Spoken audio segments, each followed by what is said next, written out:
Welcome to The Terrible Take, a daily segment telling Steelers Nation what's on our mind. I'm Ross McCorkle. We've all spent a lot of time talking about what could go right for the 2026 Pittsburgh Steelers, especially on the defensive side of the ball, where they're the league's most expensive and most experienced unit.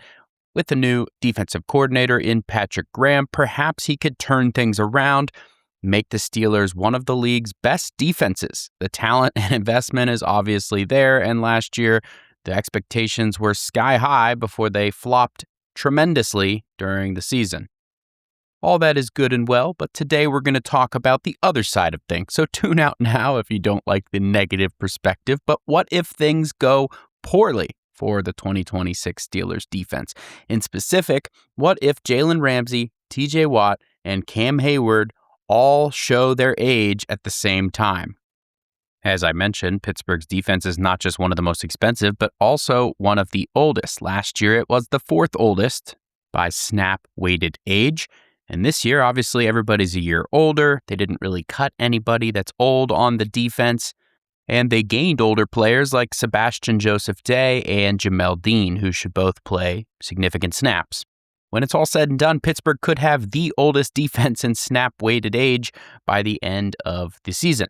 TJ Watt and Jalen Ramsey both turning 32 in October, Cameron Hayward just having turned 37 in May. Eventually, Father Time catches up with every player.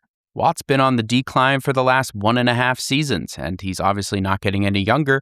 Jalen Ramsey showed that he couldn't be a starting outside corner last year, and they had to move him to a slot role before he eventually had to go full-time at safety.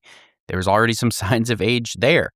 Cam Hayward, somehow the least worrisome of the bunch because his game is based on power, and boy, has he shown that he still has that. But still, what if the Steelers' three defensive stars, who total over $75 million against the salary cap this year, all fall off at the same time? It's really not outside the realm of possibility, and it's one thing that could be working against Patrick Graham despite the massive investment on the cap and cash side of things. Be sure to follow us at SteelersDepot.com and check out episodes of The Terrible Take every day at 5 p.m. Eastern Time, and check out The Terrible Podcast with Dave Bryan and Alex Kozora every Monday, Wednesday, and Friday.